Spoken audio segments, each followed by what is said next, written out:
क्या है आयुर्वेद? आपके किचन में रखे हुए कुछ गरम मसाले, या धोती कुर्ता और तिलक लगाकर पेड़ के नीचे दवाइयाँ बांटता हुआ कोई झोला छाप डॉक्टर, या आयुर्वेद के नाम पे सड़क के किनारे तंबू लगाकर दवाइयाँ बांटता हुआ एक पाखंडी, या बिना रिसर्च के लिखी गई कोई देहाती किताब?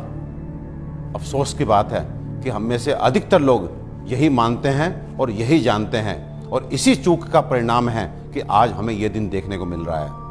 और साथ ही मैं आपको सचेत कर देना चाहता हूं कि अगर अब भी हम ना सुधरे, हम आयुर्वेद को नहीं जाने, नहीं पहचाने, तो मुझे नहीं मालूम कि आयुर्वेद का क्या होगा, लेकिन मानव जाति का पतन तो मैं निश्चित रूप से देख रहा हूं। और जो लोग मेरी इस बात से इत्तेफाक नहीं रखते, वो अपनी क्वालिटी ऑफ हेल्थ और क्वांटम ऑफ लाइफ को कंसिडर करें। साधनों के अभाव में हमारे बड़ों में से अधिकतर लोग 100 वर्ष की आयु तक पहुंचते थे। ये वो आयु है जिसकी आज हम साधन संपन्न होने के बावजूद भी कल्पना तक नहीं करते।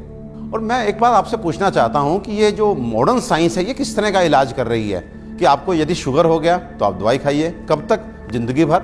आपको ब्लड प्रेशर हो गया, आप दवाई खाइए, कब तक?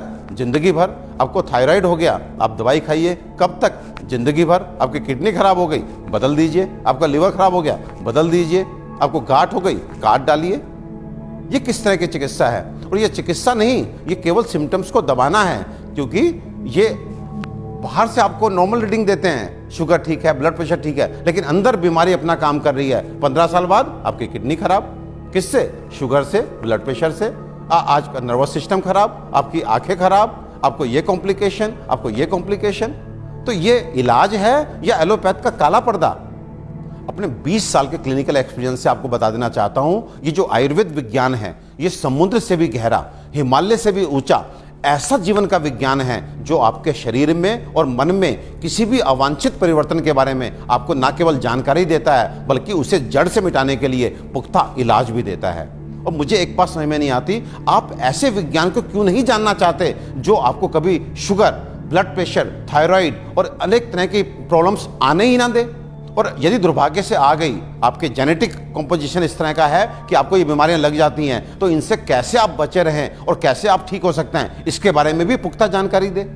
मित्रों, आयुर्वेद सबसे पहले स्वस्थ से स्वास्थ्य रक्षण के लिए आपको ऋतुओं के हिसाब से आपको क्या खाना चाहिए, क्या पीना चाहिए, किस तरह की जीवनचर्या आपकी होनी चाहिए, ये सब सिखाता है। और उसके बाद अनफॉर्चुनेटली यदि आप बीमार पड़ते हैं तो यहाँ पर लाखों दवाओं का वर्णन है, जिसमें आपकी काष्ठ औषधियाँ यानी कि जड़ी बूटियों से बनी औषधियाँ, आपके मिनरल्स यानी कि खनिजों से बनी औषधियाँ, रस औषधियाँ, इतनी सारी औषधियों का वर्णन है जो आपके उन बीमारियों के लिए भी आपको इलाज देती हैं, जिसमें आज का मॉडर्न साइंस जो है अपने हाथ खड़ा कर देता है। आज फैली किसी भी विषाणु जनित बीमारी के लिए वेंटिलेटर्स का इंतजाम मॉडर्न साइंस करता है। केवल किस लिए?